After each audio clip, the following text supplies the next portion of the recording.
Hi, my loves. Good morning, good afternoon, good evening, depending on your location.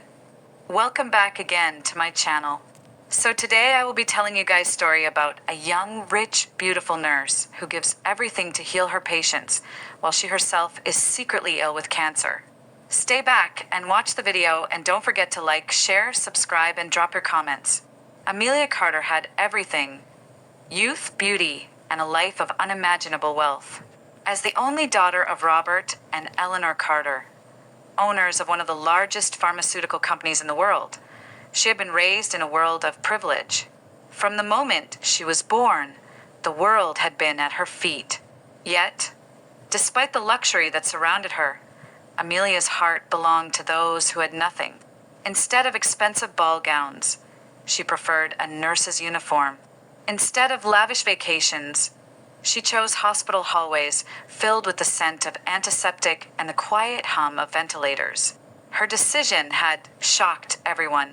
Why work as a nurse when you can own an entire hospital? Her father had asked, frustration in his voice. Amelia had only smiled and replied, "Money can build hospitals, but it can't hold a dying hand. It can't whisper hope into the ears of a scared child. That's what I want to do." And so, against the expectations of her family, she dedicated her life to healing the sick, never once revealing that she, too, was fighting a battle she could never win. A heart that gave too much. At St. Anne's Hospital, Amelia was more than just a nurse. She was an angel. She worked long hours, often skipping breaks just to spend a little extra time with her patients.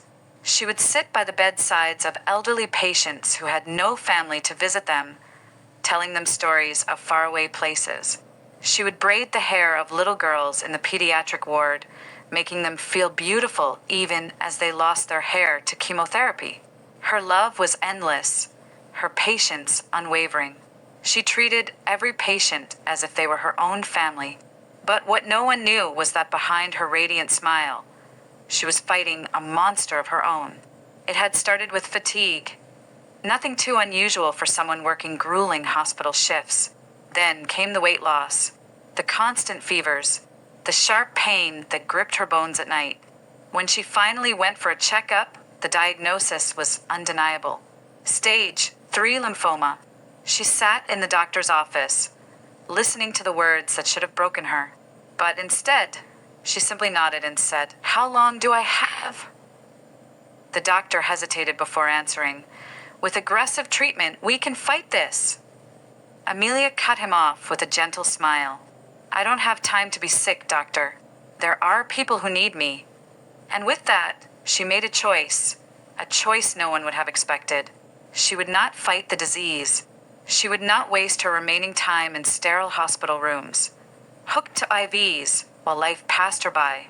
Instead, she would continue to give everything she had left to those who needed her. The secret battle. As the weeks turned into months, Amelia's body grew weaker, but her spirit remained strong. She learned how to hide the pain behind bright smiles, how to swallow back her exhaustion and keep moving forward. She carried on as if nothing had changed.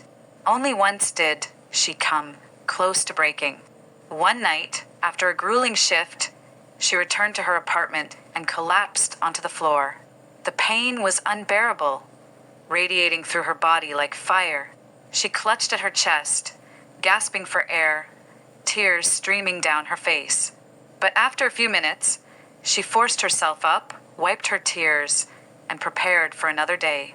Because she wasn't done yet. The boy who saw through her. Everything changed the day Lucas arrived. Lucas was only 8 years old, a little boy with bright eyes and a fragile body weakened by leukemia.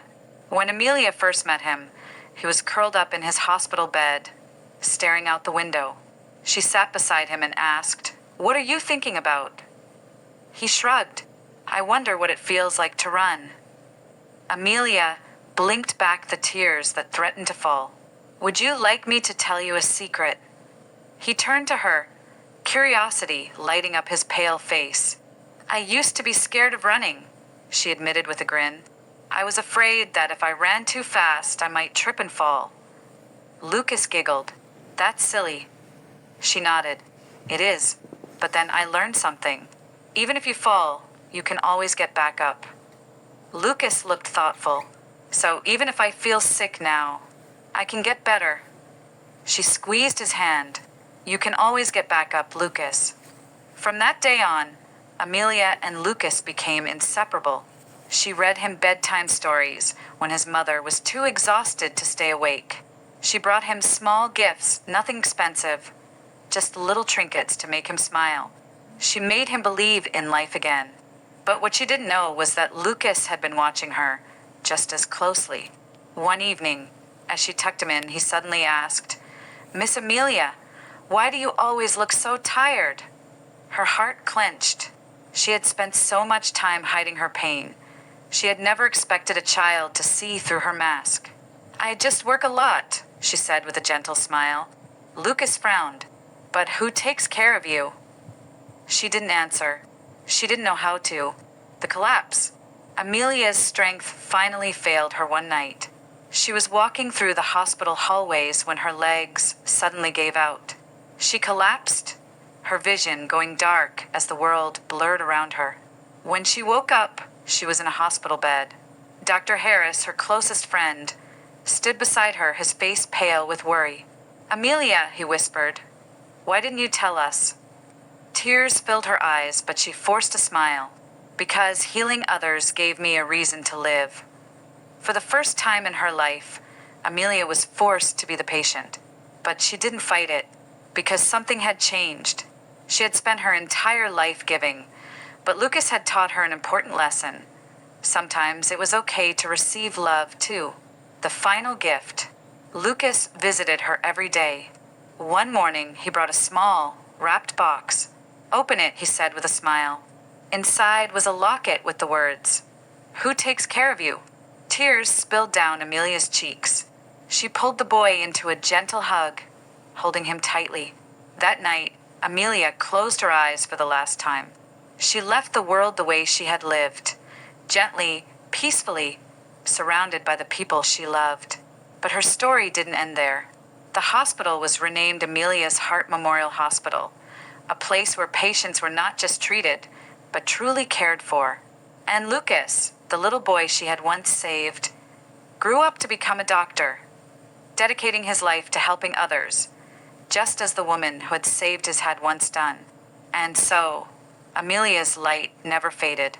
It simply passed on, living in every life she had touched. She had given everything, and in doing so, she had become immortal. Thank you for watching. Hope you learned something from Amelia's story. I love you guys. See you again on my next video. Bye.